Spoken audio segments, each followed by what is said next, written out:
Hey coders, Ranish Kumar this side from Pepcoding. And आज हम DP का ये फोर्थ पार्ट है। मैंने 3 स्टेप पहले बता दिए हैं, जिसके अंदर मैंने पहले मेमोजेशन, फिर टैबुलेशन। पहले तो इंट्यूशन दी थी डीपी की, तो डीपी होता क्या है, कैसे करना चाहिए। फिर मैंने टैबुलेशन, उसका मेमोजेशन, पहले मेमोजेशन फिर टैबुलेशन, उसके बाद ऑप्टिमाइजेशन, उसके कुछ स्टेप्स लिखवाए थे, वो स्टेप्स रिवाइज करते हैं और फिर आज हम क्या करने वाले हैं उसके ऊपर बात करेंगे।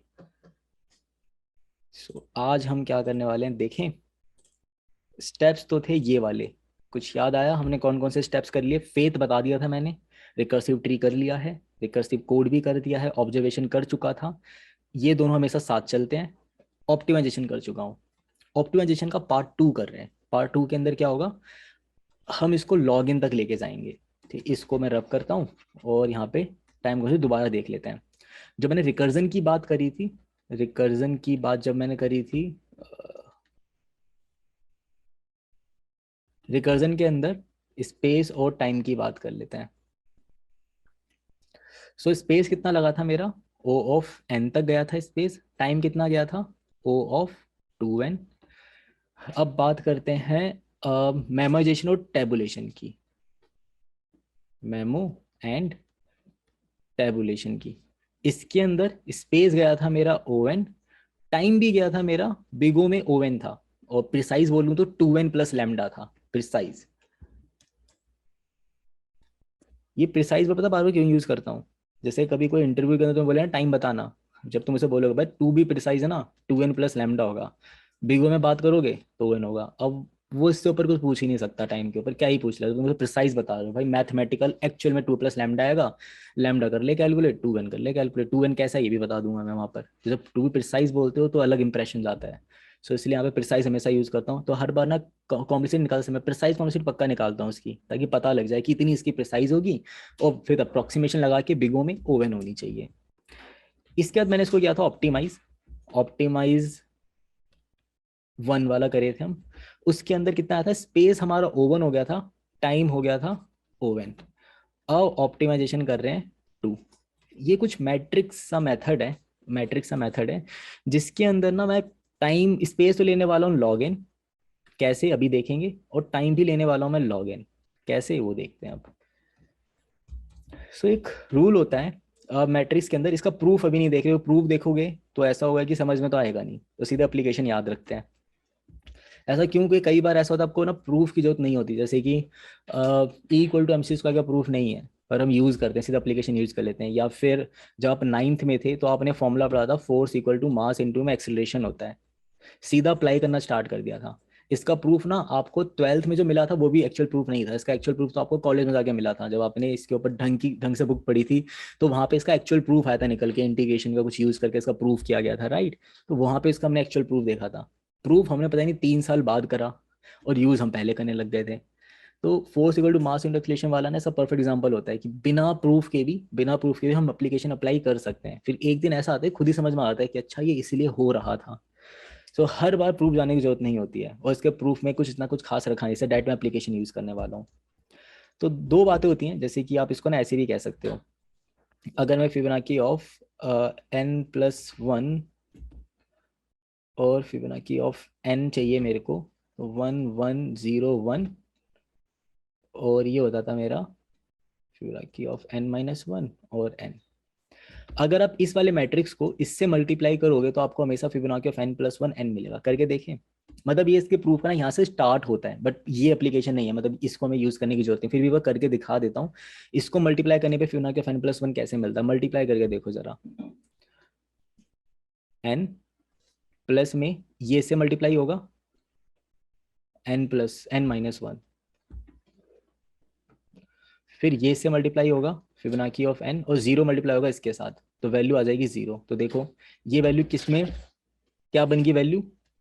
n+1, क्योंकि n और n-1 को जब सम करूंगा तो n+1 मिलेगा ना मुझे, और यहाँ से मिलेगा n, राइट। तो देखो सेम रिजल्ट आ रहा है। बट हमें लिखना पता है कैसे चाहिए? हमें ऐसे लिखना चाहिए, इसी चीज को इस तरीके से लिखना चाहिए। तो 1 1 1 0 की मल्टीप्लीकेशन अगर मैं n टाइम करता हूं तो मुझे मिलता है Fibonacci of n+1, n, n, और फिबोनाची ऑफ n-1। ये हमेशा वैलिड है। अगर n की वैल्यू 1 है ना, अगर n की वैल्यू 1 है तो ये है आपका जीरोथ फिबोनाची, ये है आपका फर्स्ट फिबोनाची, देख लो। अगर n की वैल्यू 1 होती है तो फिबोनाची ऑफ 1 1 होता है, फिबोनाची ऑफ 1 1 होता है, फिबोनाची ऑफ 0 0 होता है, और फिबोनाची ऑफ 2 भी 1 ही होता है। सही सेट कर रहा है बिल्कुल। चलो इसको मल्टीप्लाई करते हैं, 2 बार मल्टीप्लाई करके देखते हैं, पता लग जाएगा फिर क्या होता है। 1 1 1 0, और अगर मैं इसी को इससे मल्टीप्लाई कर दूं तो मुझे अगला फिबोनाची क्या मिलने वाला है, देखें। Fibonacci of n+1, f(n), f(n), f(n-1), करते हैं मल्टीप्लाई। सो वैल्यू मिलेगी f(n+1) प्लस में f(n) और f(n+1) प्लस में 0, फिर ये से मल्टीप्लाई होगा f(n) प्लस में f(n-1), और ये इससे मल्टीप्लाई होगा, तो ये बन जाएगा। मैट्रिक्स मल्टीप्लाई करना तो आना चाहिए, ये तो मान के चल रहा हूं कि आपको आता होगा। ये इससे मल्टीप्लाई होगा। सो फिबोनाची ऑफ n+0। ठीक है, देखो इसको पहले इससे मल्टीप्लाई करा तो Fibonacci of n+1 multiply 1 with f(n), इन दोनों का सम करा, तो ये वैल्यू क्या निकल कर आती है, देखें। n और n+1 को, अगर फिबोनाची के n और फिबोनाची ऑफ n+1 को सम करोगे तो आपको क्या मिलेगा, फिबोनाची ऑफ n+2। ये आपका आज भी f(n+1) है, ये आपका क्या है, ये भी आपका n+1 है, और ये क्या है आपका फिबोनाची ऑफ n। जरा फॉर्मूले में n की वैल्यू 2 पुट करके देखना, क्योंकि मैंने 2 बार मल्टीप्लाई कर दिया, यहाँ पर 2 पुट करो। 2 पुट करने पे देखो यही आंसर आता है। अगर मैं 2 पुट करता हूँ तो ये वाली वैल्यू मेरी किसके इक्वल होनी चाहिए थी, n+2 के इक्वल होनी चाहिए थी। ये n+1, ये n+1, ये n के साथ। अगर आप फिबोनाची की n/3 पुट करोगे, यहाँ पे 3 वैल्यू पुट कर दोगे, तो इसको दोबारा मल्टीप्लाई कर दो 1 के साथ। बट यहाँ पे आप सोच रहे हो कि मैं तो f(n) के टर्म में सब कुछ लेके जा रहा हूँ, तो उसको 1 के टर्म में कर लो। 1 के टर्म में करने का मतलब क्या है, आप ये जो वैल्यूज है इसको 1 के रिस्पेक्ट में मल्टीप्लाई करना स्टार्ट करो। ये मेरा f(1) पे था, इसको दोबारा इसी से मल्टीप्लाई कर दिया मैंने, तो क्या निकल कर आएगा अभी देख लेते हैं। 1.1, 1 प्लस में 1, 1 इसके साथ और 0 इसके साथ, 1+0, 1 इसके साथ, 1+0, और ये इसके साथ 1+0, तो वैल्यू क्या निकल कर आ रही है, 2 1 1 1। ये देखो फिबोनाची ऑफ, जब n की वैल्यू 2 होगी तो यहाँ पे हो जाएगा फिबोनाची ऑफ 3 होता है मेरा 2, 0 1 1 2 3 5 8, 0 1 2 3 4 5 6। सो ये किसके इक्वल आया मेरा, ये आया कुछ ऐसे। ये आया मेरा Fibonacci of 3, Fibonacci of 2, Fibonacci of 2, Fibonacci of 1। तो बिल्कुल सही वैल्यूज आ रही है, देखो फिबोनाची ऑफ 3 होता है 2, फिबोनाची ऑफ 2 होता है 1, फिबोनाची ऑफ 2 होता है 1, फिबोनाची ऑफ 1 हो जाता है 1। अब मुझे मान लो n इक्वल टू मैं 4 पुट कर देता, अब 3 पुट कर देता, मैंने 2 कराया ना, अब इसको 3 पुट करता हूँ। 3 पुट करने के लिए क्या करना होगा, आपको इसी चीज को दोबारा से इसी मैट्रिक्स से मल्टीप्लाई कर देना है। तो वैल्यू कैसे वेरी करेगी अभी देख लेंगे। इस मैट्रिक्स को मल्टीप्लाई करो फिर से किसके साथ, 1 1 1 0 के साथ, और वैल्यू क्या आएगी निकालते हैं। 2 और 1, 2 + 1, 1 और 1, 1 + 1, 2 और 0, 2 + 0, और 1 + 0। तो ये वैल्यू क्या निकल कर आई, 3 2 2 1। और मेरे को फिबोनाची ऑफ n की वैल्यू मैंने क्या पुट करी थी, 3 पुट करी थी, तो ये फिबोनाची किसके इक्वल होगा, 4 3 3 2। और जब देखें सीरीज के अंदर आंसर सही आया क्या, फिबोनाची ऑफ 4 होता है 3, फिबोनाची ऑफ 3 होता है 2, फिबोनाची ऑफ 2 होता है 1, बिल्कुल सही आया है। अगर मुझे फिबोनाची ऑफ, अब मान लेते हैं मुझे 5 चाहिए, मुझे 5 चाहिए या फिर 4 चाहिए दोबारा से, तो इसी मैट्रिक्स को दोबारा मल्टीप्लाई कर दूंगा। तो मुझे मैट्रिक्स को हर बार मल्टीप्लाई ही तो करना है। आप ये देख रहे हो, मैं ऐसा कर लेता हूँ, इसको कहता हूँ रिजल्ट, रिजल्ट को, और ये जो मैट्रिक्स है ना इसको ए बोल देता हूँ, 1 1 0 1, रिजल्ट मल्टीप्लाई ए। आप करते जाओ करते जाओ करते जाओ, मल्टीप्लाई करते जाओगे आपको आंसर मिल जाएगा। बट ये मैट्रिक्स, क्योंकि ये मैट्रिक्स सिर्फ कितने का है, 2x2 का, तो मैं इसको कह सकता हूँ कि ये O1 की मल्टीप्लिकेशन है, क्योंकि 2x2 के मैट्रिक्स को मल्टीप्लाई करने के 4 लाइनें तो लिखनी है, तो मैं इसको O1 तो कह सकता हूँ।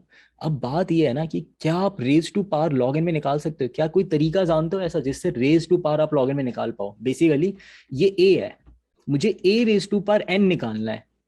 ए रेज टू पावर एन निकालने में मुझे ओवन टाइम लगता है। ओवन टाइम वाला तरीका तो मैं जानता हूँ, बहुत अच्छे से जानता हूँ। क्या है करना होगा, क्या ही करना होगा, एक फोर लूप चला लेता हूँ, और इंट आई इक्वल टू 1 से लेकर i less than equal to n, i plus plus, और हर बार ऐसा कर देता हूँ, result cross equal to A. Of course ये मुझे कोई फंक्शन लिखना पड़ेगा मल्टीप्लाई करके, उसको बोलूंगा मैट्रिक्स मल्टीप्लाई करके ले आ। तो एक मल्टीप्लाई करके एक फंक्शन लिख देता हूँ, उसको बोलूंगा भाई रिजल्ट को ए से मल्टीप्लाई कर दे, और जो भी आंसर आएगा ना उससे मेरे रिजल्ट को अपडेट कर दे, या फिर रिजल्ट को, क्योंकि मैट्रिक्स भेज रहा हूँ तो बोलूंगा रिजल्ट में ही अपडेट कर दे, जो रिजल्ट भेज रहा हूँ उसी को अपडेट कर दे हर बार। ऐसा करते जा आंसर तुझे कब कहाँ मिलेगा, ये जो रिजल्ट जो मेरा 2x2 का मैट्रिक्स है उसके कौन से इंडेक्स में मिलेगा? अगर आपको nth प्लस 1 फिबोनाची निकालना है तो 0th इंडेक्स में मिलेगा, अगर आपको nth फिबोनाची निकालना है तो ये मिलेगा आपको 0 के 1 इंडेक्स पे, या फिर आप ऐसा बोल सकते हो 1 के 0th इंडेक्स पे, क्योंकि इन दोनों पे फिबोनाची ऑफ क्या स्टोर होता है, n स्टोर होता है। और फिबोनाची ऑफ और 0 क्रॉस 0 पे क्या स्टोर होता है, n+1 स्टोर होता है। और 1 ऑफ 1 पे क्या स्टोर होता है, n-1 स्टोर होता है। तो 0 1 पे भी सेम वैल्यू होगी, 1 0 पे भी सेम वैल्यू होगी, और 0 0 पे कैसी वैल्यू होगी, n+1 वैल्यू पड़ी होगी। पर ये काम पता है कितने में हुआ, ओवन में हुआ, तो मजा नहीं आया। आज भी टाइम कॉम्प्लेक्सिटी कितनी है, ओवन है। स्पेस कितना लगा, O1, भाई इतना तो मैंने पहले अचीव कर लिया था। ये ओवन ओवन वाला काम तो पहले अचीव करके बैठा हूं मैं, ओवन स्पेस टाइम अभी भी ओवन। मुद्दा ये है, क्या मैं ये मल्टीप्लिकेशन लॉग इन में कर सकता हूँ कुछ भी करके? आई होप आपको तरीका पता होगा लॉग इन मल्टीप्लाई करने का। हमने पावर लॉग इन में निकालना सीख तो रखा है, एक लॉगरिथमिक करके एक पावर होता था ना। ये आपको पता है, नार्डोस पे जब जाओगे आप तो वहां पे डीएसए का एक सेक्शन होगा, उसके अंदर लेवल 1 में था, लेवल 1 के अंदर ही था रिकर्जन का ना, रिकर्जन सबसे पहला लेक्चर वहां पे लॉगरिथमिक पावर निकालना सिखा रखा है। मैं उसी कॉन्सेप्ट का यहाँ पे यूज करने वाला हूँ। उस कॉन्सेप्ट को एक बार दोबारा रिवाइज कर लेते हैं, देख लेते हैं कैसे निकाला जाता है, और लॉगरिथमिक ही पावर क्यों होती है इसके ऊपर भी बात कर लेंगे। चलिए कर लेते हैं फिर बात। अच्छा, ये तो सबको समझ में आ ही गया होगा, आई होप सबको समझ में आ गया होगा कि कैसे ये हमारा एक्सपोनेंशियली मैट्रिक्स मल्टीप्लाई होने के बाद पावर निकालता जा रहा है। करना क्या है आपको, सिंपल सा स्टेप है, इस मैट्रिक्स की पावर n निकालोगे तो हमेशा ये इसके इक्वल होगा। इसको बस मल्टीप्लाई करते जाओ खुद के साथ हर बार, तो हर बार खुद से मल्टीप्लाई करते जाओगे आपकी वैल्यू बढ़ती चली जाएगी। चलिए अब मैं जरा लॉगरिथमिक पावर के ऊपर चलता हूँ।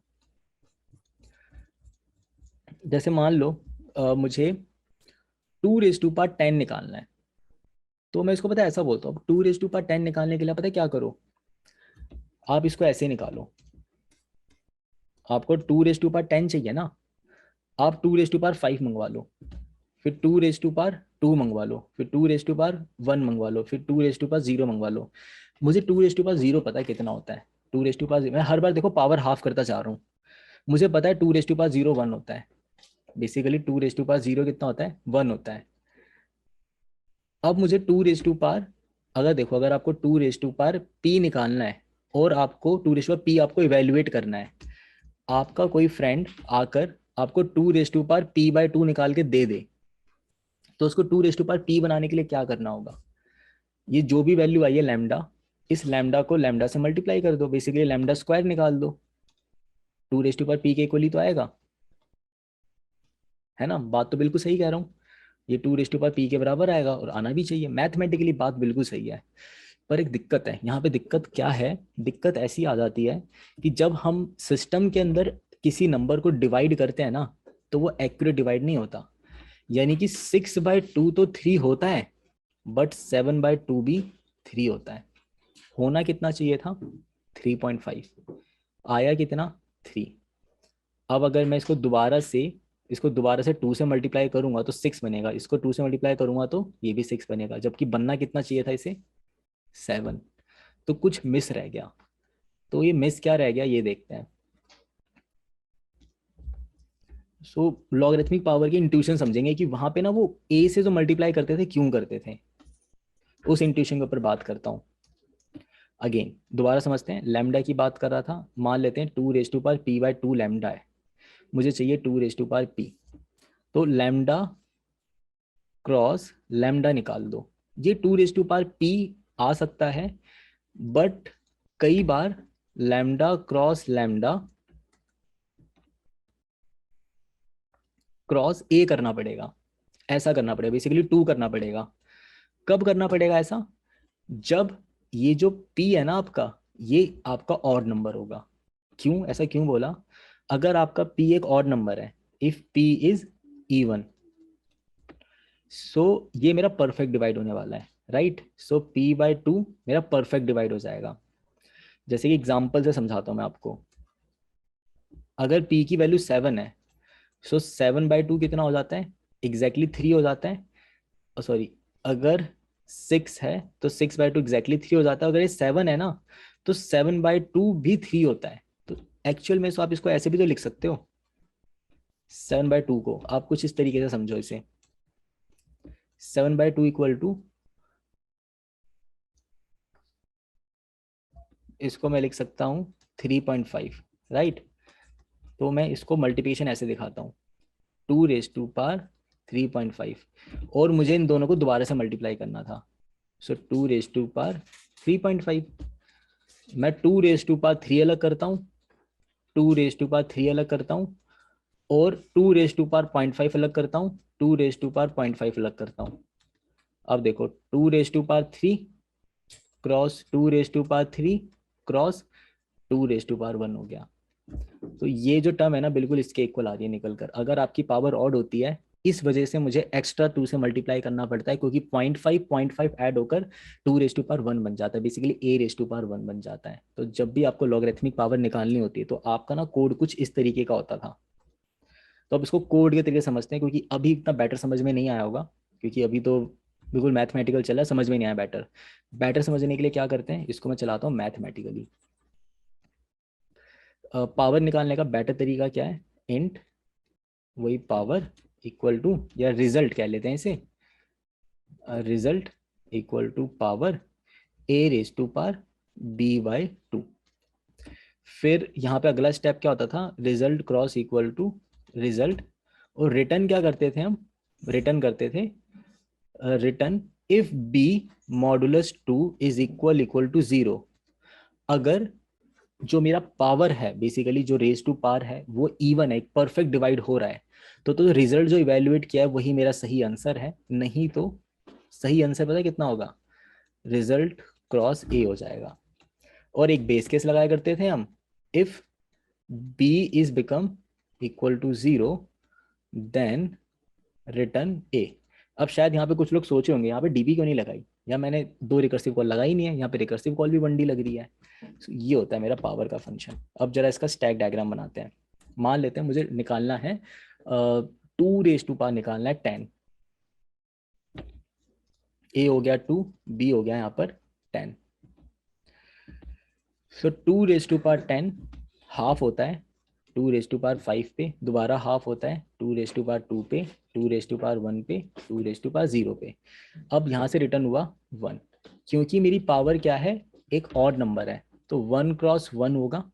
क्योंकि ऑड नंबर था ना, 2 रेज टू पावर 1 का जब मैंने हाफ किया, तो ये हो गया मेरा 0.5 मल्टीप्लाई 0.5। तो इसको कैसे लिख सकता हूँ? 2 raise to power 0 cross 2 raise to power 0.5 cross 2 raise to power 0 cross 2 raise to power 0.5, जो basically 2 raise to power 0 cross 2 raise to power 0 cross 2। तो देखो, ये जो मैंने करा है ना, यहाँ पर हाफ हाफ करा है, क्योंकि 1/2 मेरा 0 होता है। तो यहाँ पे 2 raise to power 0 multiply by 2 raise to power 0, ये स्टेप मैंने फॉलो कर लिया। अगेन मल्टीप्लाई बाई 2 करूंगा, तो यहाँ पे वैल्यू कितनी निकल कर आई? 2 बनी। अब मेरा पावर कितना है? एक परफेक्ट इवन नंबर है। सो ये 2 raise to power 2 cross 2 raise to power 2 कितना होता है? यहाँ पे देखो पावर मेरा कितना आ रहा है? परफेक्ट 2 आ रहा है। 2 रेज टू पावर 2 निकालना है ना, 2 रेज टू पावर 2 निकालना है। So 2 raise to power 1 multiply 2 raise to power 1, तो बिल्कुल एग्जैक्टली सेम निकाला, क्योंकि परफेक्ट डिवाइड हो रहा था। यहाँ से रिटर्न कर दिया 4। अब नीचे आया फिर, अब 2 रेज टू पावर 5 निकालना है। मैंने आगे वैल्यू कितनी पास करी? 2 रेज टू पावर 2.5। बट ये जाएगा कैसे, ये 2 की तरह जाएगा। क्या मैं इसको ऐसे ब्रेक करके लिख सकता हूँ? 2 cross 2 2 2 which is equal to 2 2 तो देखो 2 होता है 4, सो 4 × 4 16, 16 × 2 अगेन 32, सो यहां से रिटर्न हो गया 32।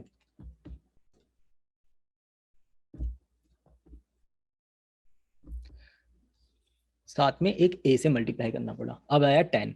सो बेसिकली मैंने यहाँ पे 2 5 कर रखा है, 10 तो परफेक्ट डिवाइड होता है, सो 2 5 मल्टीप्लाई 2 5, 32 को 32 से मल्टीप्लाई करके आगे आप रिटर्न कर दो 1024 आ जाएगा, और ये इसका आंसर है।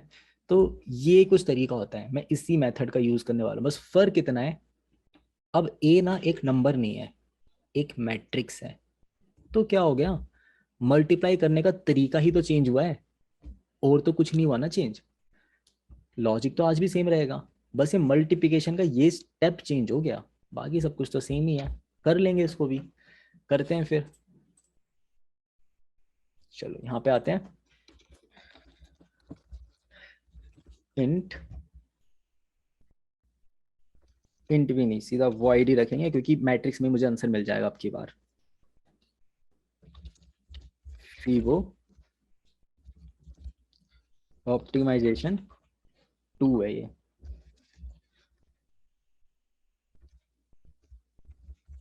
लॉग में करने वाले हैं। तो देखो मुझे यहाँ पर ये बताना पड़ेगा कि भाई कितनी पावर चाहिए, मैं बताऊंगा ना भाई इतनी पावर चाहिए मुझे, nth फिबोनाची चाहिए, मुझे बताना पड़ेगा।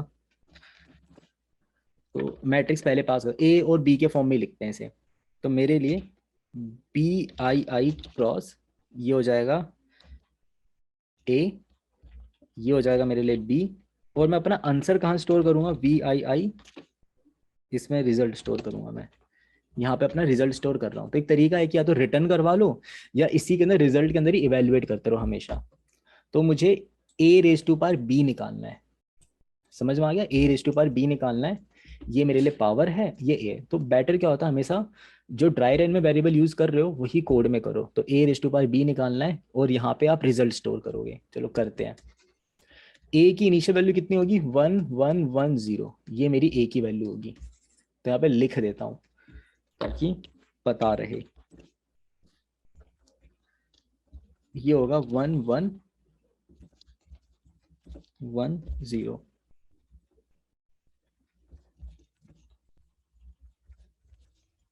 ये हो जाएगा मेरे लिए ए। ठीक है, चलो अब निकालते हैं पावर। इफ वही सेम B = 0 है, अब any number raise to power 0 is 1, right, और कुछ तो नहीं होता ना, तो सेम ही होता है, सेम ही वैल्यू हो जाते हैं। Any number raise to power, भाई x⁴ 0 निकालूंगा तो 1 ही तो आएगा और कुछ नहीं आएगा। तो यहाँ पे मैं क्या रिटर्न कर दूंगा, डायरेक्ट रिटर्न, सिंपल ए को ही कर देता हूँ, क्योंकि ए मैट्रिक्स तो मेरा सेम ही रहने वाला है। अच्छा, रिटर्न भी नहीं करना, बस यहाँ से रिटर्न कर जाओ, क्योंकि वॉइड टाइप का मेरा रिटर्न टाइप है। आप चाहो तो रिटर्न टाइप रख सकते हो, रिटर्न टाइप रखोगे तो एक कॉपी कंस्ट्रक्टर नाम की चीज होती है, वो फायर होने लग जाएगी, तो उससे थोड़ी सी टाइम कॉम्प्लेक्सिटी ना बढ़ जाती है, तो इसलिए नहीं कर रहा हूँ रिटर्न। हाँ जावा होती तो मैं कर देता रिटर्न, जावा के अंदर बच जाते हैं, पर ये C++ है, तो C++ के अंदर या तो मुझे पॉइंटर में जाना पड़ेगा, मुझे वेक्टर का पॉइंटर बनाना पड़ेगा, तो मैं उस चीज़ को ओवरकम कर सकता हूँ। खैर अभी उस पछड़े में नहीं पढ़ते हैं, सीधा अभी डायरेक्ट सॉल्व करते हैं इसे। तो ए मुझे पता है, बी मुझे पता है, रिजल्ट निकालना है। तो क्या करूँगा मैं, fibo optimization of log A B/2 of, result तो सेम ही रहने वाला है, रिजल्ट का तो मैं कुछ नहीं कर सकता हूँ। जब यहाँ से वैल्यू आ जाएगी तो मैं करूंगा मल्टीप्लाई, मल्टीप्लाई करूंगा किसको, जो रिजल्ट आया है उसको वापस किससे मल्टीप्लाई करना था, रिजल्ट से। यही तो क्या था फॉर्मूला, यही तो लिखा था, सब कुछ सेम है। रिजल्ट को रिजल्ट से मल्टीप्लाई करोगे, फिर क्या करोगे, फिर क्या करोगे, रिजल्ट को रिजल्ट से मल्टीप्लाई करके फंक्शन बनाएंगे भी, चलो बना ही लेते हैं, मतलब लिखेंगे नहीं, बस बना के छोड़ देता हूँ। वॉइड मल्टीप्लाई, और यहाँ पर VII %A, VII M%B। बस याद रखना रिजल्ट कौन सा है, ताकि रिजल्ट के अंदर ही मैं चेंज करूं। तो पहले वाले को हमेशा पहले वाले को हमेशा रिजल्ट रखेंगे, ठीक है, हम पहले वाले को हमेशा रिजल्ट ही रखने वाले हैं। और फिर यहाँ पर रिटर्न भी नहीं है, यहाँ पर क्या होगा, if B modulus 2 is not equal to 0। अगर बी मॉडुलस 2, बेसिकली अगर मेरी पावर ऑड होती है, तो मुझे एक मल्टीप्लाई और करना पड़ेगा। क्या होगा मल्टीप्लाई, वो रिजल्ट को मल्टीप्लाई करना पड़ेगा आपको ए से, बस। तो भाई मेरा पूरा काम हो चुका है, सारे आंसर आ जाएंगे अगर मैंने ये काम सही से कर दिया तो इसको ना मल्टीप्लिकेशन बिल्कुल वैसे ही समझो, दो मैट्रिक्स है आपके पास, यहाँ पे दो वैल्यू पड़ी है, जैसे कि मान लेते हैं 2 2, या ऐसा कुछ रख लेते हैं समझने के लिए, इजी रहेगा हमारे लिए भी। 1 2 2 1 और 1 2 3 4, इन दो मैट्रिक्स को मल्टीप्लाई करना है और इसका आंसर निकालना है। तो कैसे करूं मल्टीप्लाई, और मल्टीप्लाई करके भी ए में स्टोर करना है। तो चार ही तो वैल्यू है, मैं ऐसे स्टोर कर लूँ, एक ए नाम का वेरिएबल बनाता हूँ, बी नाम का बनाता हूँ, सी बनाता हूँ और डी बनाता हूँ। फिर इन वैल्यू को स्टोर करूंगा, किस में करूंगा, ए ऑफ 0 0 में क्या स्टोर करूंगा, ए, मतलब वेरिएबल के नाम ए भी नहीं रख सकता, कुछ और रखना चाहिए, A 0 0 0 1, ये ज्यादा बेटर साउंड कर रहा है, A 0 2 1 0 1 1, कुछ वैल्यू रख लेंगे अभी यहाँ पर। सो A 0 0 स्टोर कर लेंगे यहाँ पर,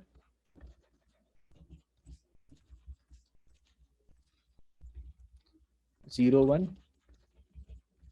1 0 1 1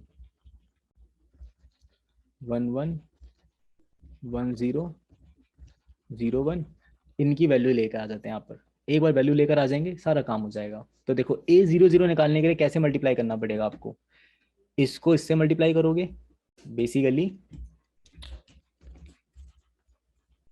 A of 0 को मल्टीप्लाई करोगे आप B of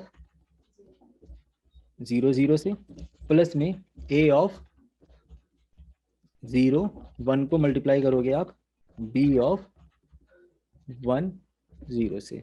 ऐसे तो निकालते हैं A 0 0, बिल्कुल सही। अब निकालते हैं 0 1। अगर मुझे ये वाली वैल्यू निकालनी है, तो ये वाली वैल्यू कैसे निकल कर आती थी, तो ये वाली वैल्यू, चलो इसको ना ज़्यादा समझने के लिए आपके लिए भी इजी रहेगा, इसको ऐसे लिखते हैं 0 1 1 0, ये मैट्रिक्स ए है, ये वाला मैट्रिक्स ए है, ये वाला बी मैट्रिक्स है। 0 1 1 0, मुझे ये वैल्यू निकालनी है, ये वाली वैल्यू, ताकि मुझे यहाँ की वैल्यू पता लग सके कि यहाँ पे क्या प्लेस करना है। तो उसके लिए मुझे क्या, इस वाली वैल्यू को निकालने के लिए अगेन मैं इसको मल्टीप्लाई करूंगा इसके साथ, राइट। तो A of 0 0 मल्टीप्लाई होगा B of 0 1 के साथ, B of 0 1 के साथ, और A of 0 1 मल्टीप्लाई होगा B of 1 1 के साथ। अब निकालते हैं A of 1 0, यानी कि मुझे अब कौन सी वैल्यू निकालनी है, अब मुझे निकालनी है ये वाली value.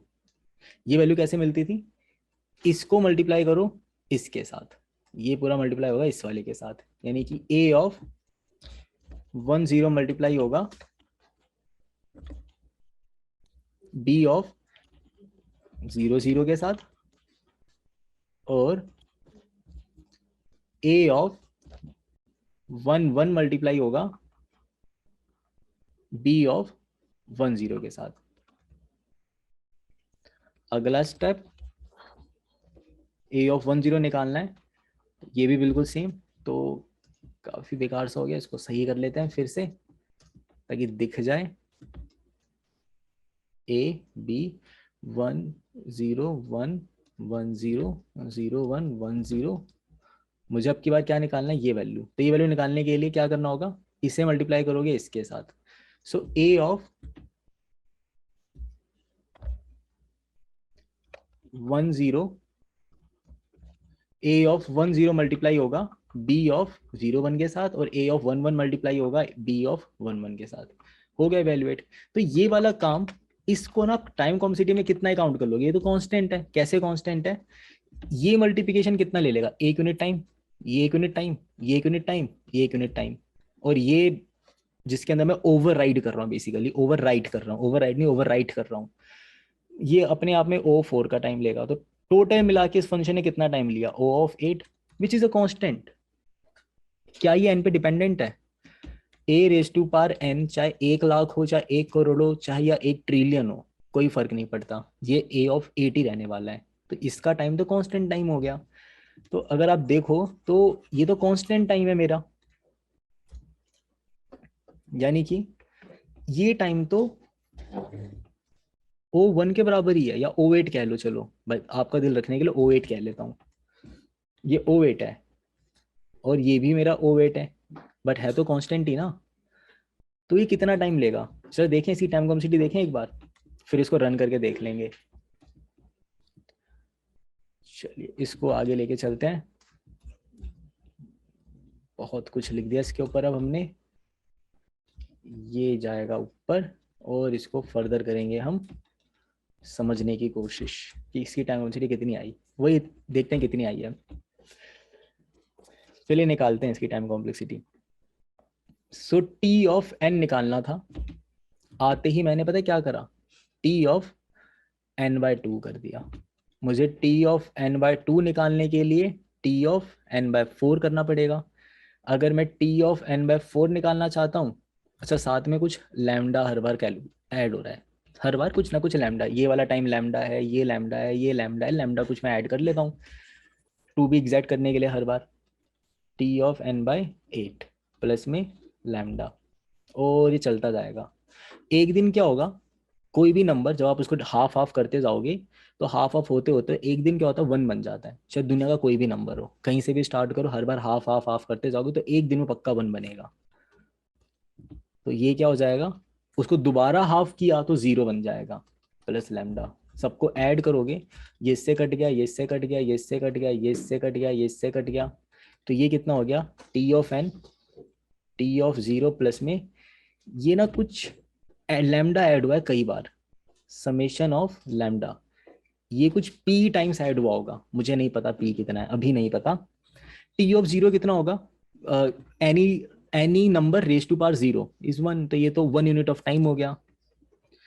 So t of n equal to p lambda है। लैम्डा तो मुझे पता है कांस्टेंट क्वांटिटी है, मुझे p निकालना है।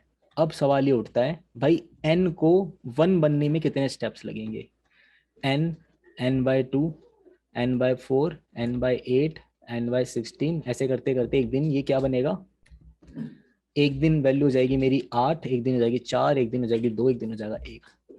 क्या ये आपको जीपी नजर आ रही है? ऑफ कोर्स ये जीपी है। सो जीपी के अंदर क्या करना होता है हमें, ये है मेरी 0th टर्म n, मेरी pth टर्म क्या है मेरे पास 1, रेशियो कितना है 1/2 का। सो 1 इज इक्वल टू, जीपी का फॉर्मूला क्या होता है, a⁴p इक्वल टू r⁴p-1, ऐसा कुछ कहते हैं। अगर मैं 0 से स्टार्ट कर रहा हूँ तो p बोलेंगे इसको, राइट। तो ये मेरा फॉर्मूला बनकर आता है, तो फॉर्मूले में पुट कर लेते हैं, डॉट रेशियो हो जाएगा 1/2 ऑफ p। इसको ऐसे लिख सकता हूँ 2⁵p इक्वल टू n।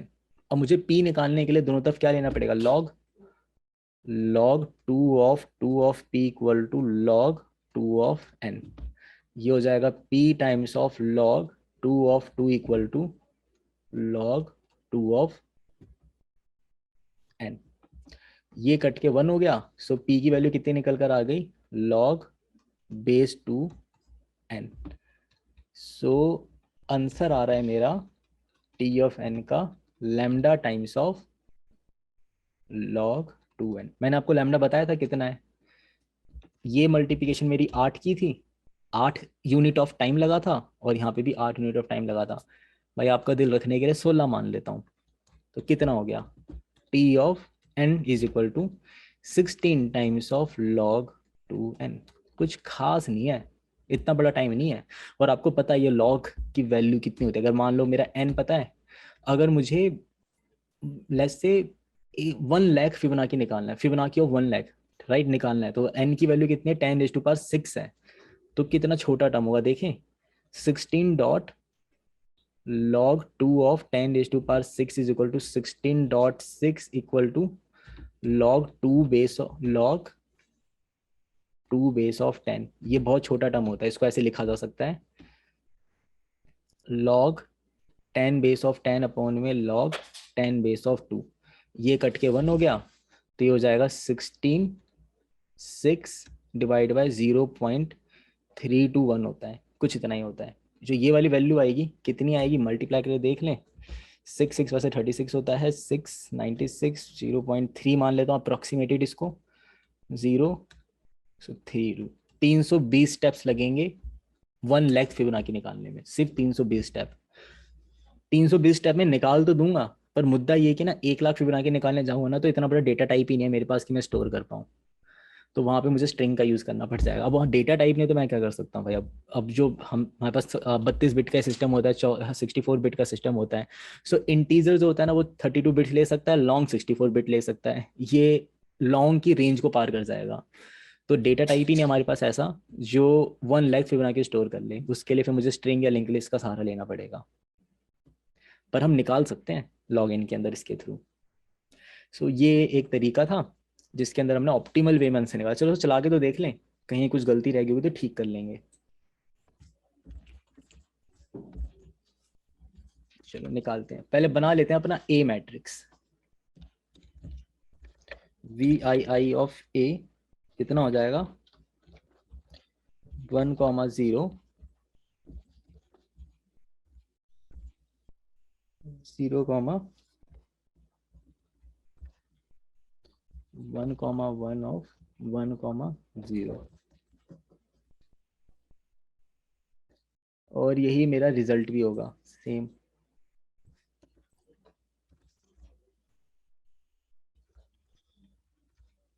इसको मैं रिजल्ट बोल लेता हूँ, रिजल्ट भी सेम ही है। फीबो ऑप्टिमाइजेशन निकाल लेते हैं।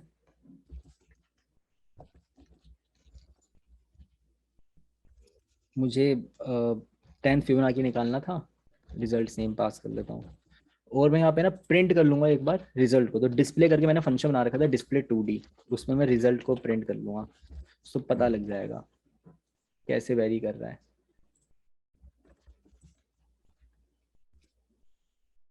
मुझे 10th निकालना है फिबोनाची। कुछ अलग वैल्यू आई है इसकी, n+1 dp को तो हटा ही लेते हैं।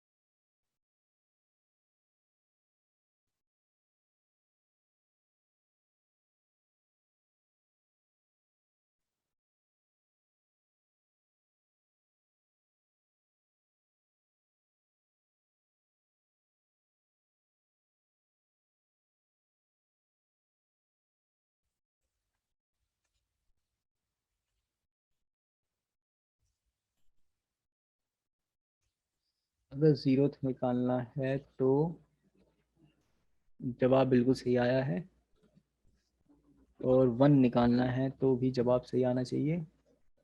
देख लें फिबोनाची 1 की वैल्यू सही आई है या नहीं, कि 1, अच्छा 10 तो हमने अभी कैलकुलेट करा ही नहीं था। सही बात है, फिबोनाची 1 का जवाब सही आया नहीं है, देख लेते हैं।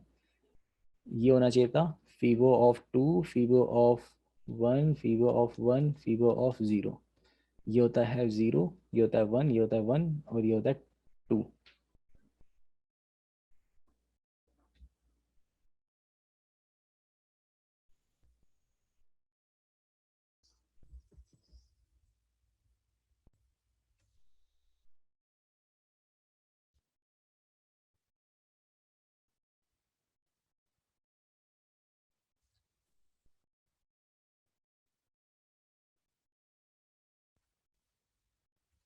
और अगर हम पावर टू निकालेंगे, एक स्टेप आगे फॉलो कर रहा है ये।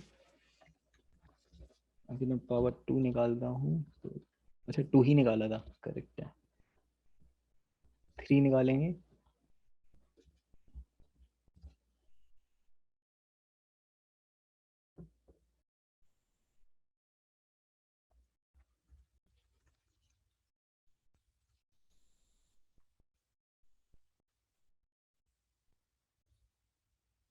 तो जवाब, अगर मैं फिबोनाची ऑफ टू निकालता हूँ तो 1110 मुझे निकालना था, टू रेज टू पावर, तो मुझे वैल्यूज मिलेगी कुछ ऐसी। Fibonacci of three, Fibonacci of two, Fibonacci of two, Fibonacci of one. N plus one निकाल रहा है, somehow N plus one निकाल रहा है। देख रीजन देख लेते हैं, एन माइनस वन पास करना चाहिए आई थिंक, 0 1 1 2 3 और 5। सो 0 1 2 3 4 5। चलो देख लें वैल्यूज। और सिक्स पे आ रहा है 8, सेवन पे आ रहा है 13। और निकाला क्या था हमने अभी?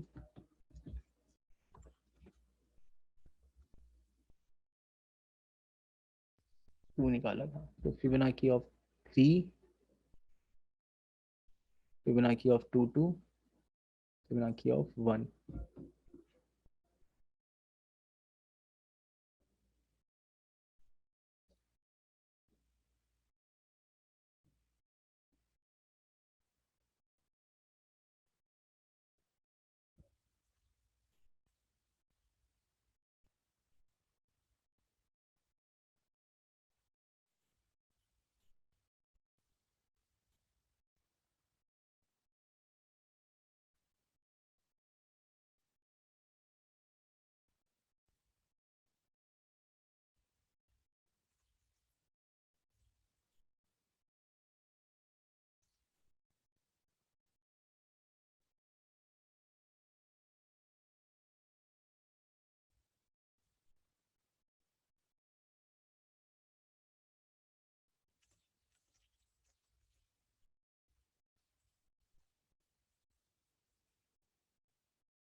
एक बार मल्टीप्लिकेशन चेक करनी पड़ेगी इसकी। 12 से 0 0,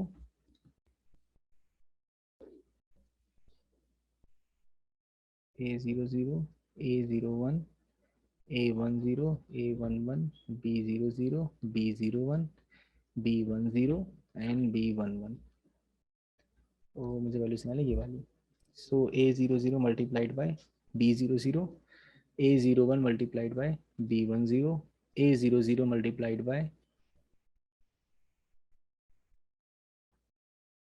ये निकाले ना, A 0 0 मल्टीप्लाइड बाय B 01, सही है। और A 01 मल्टीप्लाइड बाय B 11, बिल्कुल सही। फिर ये निकालना है, इसके लिए हो जाएगा A 10 मल्टीप्लाइड बाय B 00 और A 11 multiplied by B 10। Perfect. फिर A 11 निकालने के लिए A 10 multiplied by B 01, A 11 multiplied by B 11, 0 1 1 0 1 1। Multiplication तो सही कर रखी है।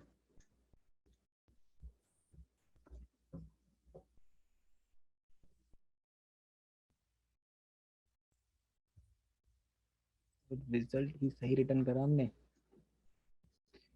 0 0 1 1 0 0 1, Fibonacci of zero, Fibonacci of one, Fibonacci of one, Fibonacci of to,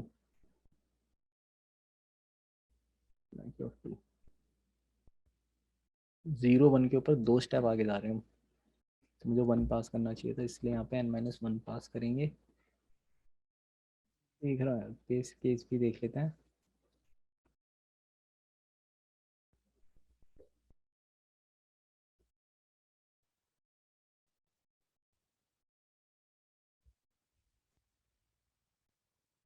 check कर रहा हूँ बस, अभी वही चेक कर रहा हूँ एक बार, ये मल्टीप्लिकेशन में कंफर्म कर लूँ बस। फिबोनाची ऑफ n+1 और n मल्टीप्लाई होके तो n+1 और n, फिबोनाची ऑफ यहाँ पर हो जाएगा n+n ही हो जाएगा।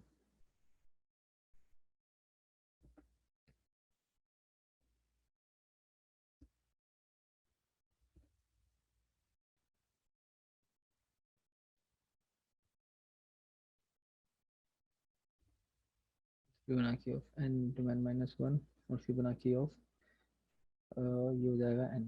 परफेक्ट, n+2 आना चाहिए। What if n is equal to 0 हो जाए, so if 1 1 1 0 raise to power 0 है, 0 के लिए गलत आंसर हो रहा है ये। 0 के हिसाब से मेरा फिबोनाची होना चाहिए, 0 के हिसाब से होना चाहिए ये 1।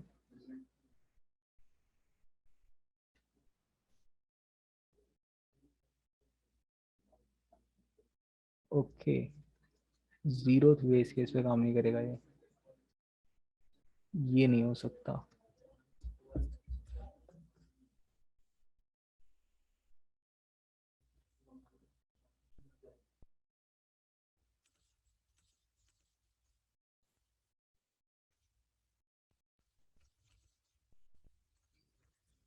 1 2 के लिए चलाते हैं, परफेक्ट। 3 के लिए परफेक्ट, 5 के लिए परफेक्ट, 10 के लिए परफेक्ट। ठीक है, जिसके बेस केस में दिक्कत थी, रीजन बताता हूँ क्या दिक्कत आई थी, यहाँ पे देख लेते हैं। बेस केस की दिक्कत ये आई थी, मल्टीप्लिकेशन बिल्कुल सही है हमारी। सो हमने फॉर्मूला बनाया था 1 1 1 0 raise to power n is equal to Fibonacci of n+1, Fibonacci of n, Fibonacci of n, Fibonacci of n-1। ठीक है, if n is equal to 0 तो ये बनता है हमारा Fibonacci of 1, Fibonacci of 0, Fibonacci of 0, Fibonacci of -1। But Fibonacci of -1 evaluate कर ही नहीं सकते, ऐसा हो ही नहीं सकता। तो फिबोनाची ऑफ -1 इवेल्युएट हो ही नहीं सकता, तो ये स्टेट बननी ही नहीं चाहिए हमारी। तो हमारी स्टेट क्या होनी चाहिए, अगर n की वैल्यू 0 होती है तो सेम रिजल्ट ही रखना था। n=1 पे ही चीज वैलिड हो जाती है, n=1 के बाद वैलिड हो जाता है। n=1 is equal to Fibonacci of 2, Fibonacci of 1, Fibonacci of 1, Fibonacci of 0। तो मेरी लोवेस्ट पॉसिबल वैल्यू जो n की है ना, वो 1 हो सकती है। इसी के अंदर जीरो का आंसर भी मुझे अपने आप ही मिल जाएगा, इसके अंदर मैं जीरो का आंसर निकालना चाहूँ तो मुझे वहीं पर मिल जाएगा। तो मेरी लोवेस्ट पॉसिबल वैल्यू क्या हो सकती है यहाँ पर, 1 हो सकती है। अच्छा, अगर फिबोनाची ऑफ 0 कोई मुझसे मांग ले, अगर मुझसे कोई 0 मांग लेता है तो मैं जवाब क्या दूंगा, अब देखो आंसर कैसे मिलेगा। तो लोएस्ट पॉसिबल वैल्यू क्या होगी मेरी हमेशा यहाँ पर, तो मुझे यहाँ पे एक बेस केस लगाना पड़ेगा। अब वो बेस केस कुछ ऐसा होगा कि अगर मुझसे n=0 मांग लिया ना, तो सी आउट कर दूंगा मैं वहां पर 0। इसके अलावा अगर मुझसे कभी कोई आंसर मांगता है तो सी आउट होगा रिजल्ट ऑफ 0,1 एंड एल, और इसको कर दोगे इवैल्यूएट, हर बार इसको इवैल्यूएट कर सकते हो आप। तो अगर मुझे फिबोनाची ऑफ 1 को ही मांग रहा है, जैसे 1 के ऊपर मुझे जवाब लाने की कोई जरूरत ही नहीं है, अगर मुझे फिबोनाची ऑफ 1 भी कोई लेकर आ रहा है ना, तो वहां पे मुझे जवाब देने की कोई जरूरत ही नहीं है। क्यों नहीं जरूरत है, n-1 क्यों पास का, इसका रीजन बता देता हूँ। 1 भी अगर मुझे मांग रहा है तो वहां पे भी आंसर सेम ही रहने वाला है। 1 को इवेल्युएट करने का क्या मतलब बनता है, 1 को इवेल्युएट करोगे तो आप यही आंसर बताओ, तो 1 पे भी तो यही सेम आंसर रहता है, 0 1 1 2 3। अगर मुझे फिबोनाची ऑफ 2 चाहिए ना, तो मुझे मल्टीप्लिकेशन करना पड़ेगा। फिबोनाची ऑफ 2 वाले सिनेरियो मुझे मल्टीप्लिकेशन करना पड़ जाएगा, फिबोनाची ऑफ 3 वाले सिनेरियो मुझे मल्टीप्लिकेशन करना पड़ जाएगा। तो जब मुझे कोई फिबोनाची ऑफ 3 मांगेगा, फिबोनाची ऑफ 3 मांगता है 1 1 1, जैसे 2 कोई मांगता है, तो वहां पे मैं क्या करूंगा, इन दो डीपी को करूंगा मल्टीप्लाई, मतलब जो दो मैट्रिक्स हैं इनको करूंगा मल्टीप्लाई, इससे मुझे मेरी वैल्यू मिल जाएगी। तो यहाँ पे मेरे को वैल्यू मिल जाएगी कुछ 2 1 1 1, ये वैल्यू मिल जाएगी। अगर मैं फिबोनाची ऑफ 2 निकालना चाहता हूँ, जैसे करके देख लेते हैं, यही वैल्यू आ रही है नहीं आ रही है। अगर मैं 2 निकालना चाहूँ, सो मेरी वैल्यू आनी चाहिए थी, n-1 गलत पास कर रखा है, अगर मुझे फिबोनाची ऑफ 2 चाहिए तो मेरी वैल्यूज आनी चाहिए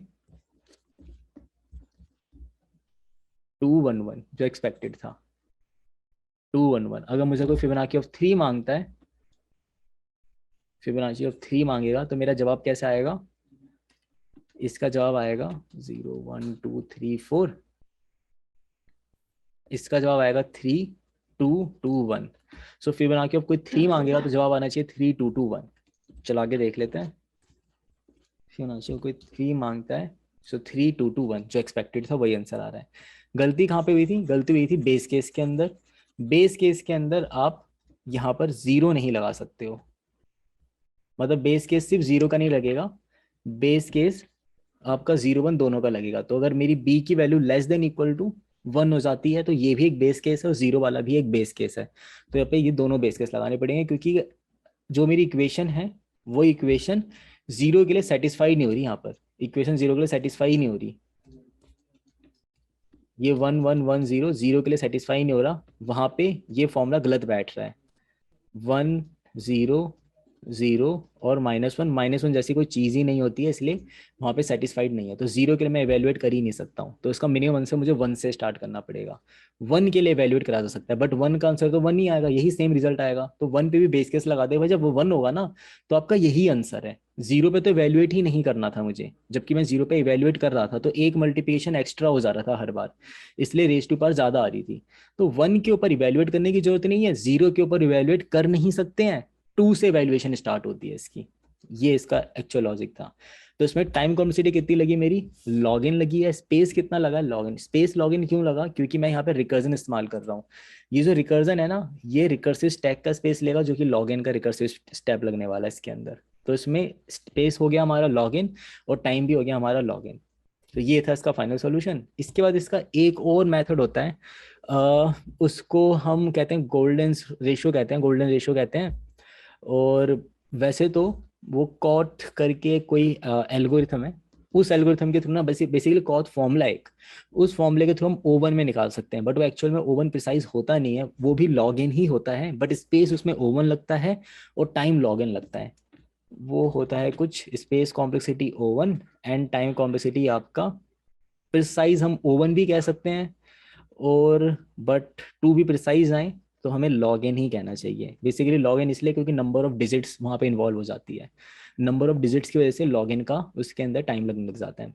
बट हमें लॉग इन ही कहेंगे, हम ओवन नहीं कहेंगे, तो इसको लॉग इन मानने वाले हैं। तो उसमें टाइम लगेगा लॉग इन, स्पेस लगेगा ओवन। एक फॉर्मूला और होता है, वो फॉर्मूला आपको बता दूंगा, उस फॉर्मूले के पीछे की मैथ्स नहीं जानेंगे, डायरेक्ट फॉर्मूला जानेंगे एंड उस फॉर्मूले को बस इंप्लीमेंट करेंगे। बट वो मैथड इतना हेल्पफुल नहीं होगा हमारे लिए, क्योंकि फॉर्मूले याद नहीं रहते हैं। ये तो फिर भी याद रह जाते हैं, बट फॉर्मूले याद नहीं रहते हैं। अच्छा, इसके लिए आपको मैट्रिक्स कौन सी याद रखनी है हमेशा, ये वाली। और एक चीज हमेशा याद रखना है कि ये जो फॉर्मूला है वो ए ऑफ जीरो पे वर्क नहीं करेगा, ए ऑफ जीरो के लिए वर्क नहीं करेगा। स्टार्ट कहाँ से होता है ये, 1 से लेकर, यहाँ पे एन की वैल्यू कहाँ से स्टार्ट होती है, 1 से लेकर टिल इन्फिनिटी तक जा सकते हो आप, कहीं भी चले जाओ 1 से लेकर इन्फिनिटी तक, बट 1 से स्टार्ट होगा ये। ठीक है, एन की वैल्यू। ठीक है जी, ये था हमारा फिबोनाची का ऑप्टिमाइजेशन पार्ट 2। जिस अगर आपको वीडियो अच्छी लगी हो तो वीडियो को लाइक कर देना, साथ ही साथ चैनल को सब्सक्राइब कर देना। और अगर ये वीडियो में आपको कुछ भी नया समझ में आया हो, कुछ इंटरेस्टिंग लगा हो, तो कमेंट करके पक्का बताना। ठीक है, मिलते हैं नेक्स्ट वीडियो में।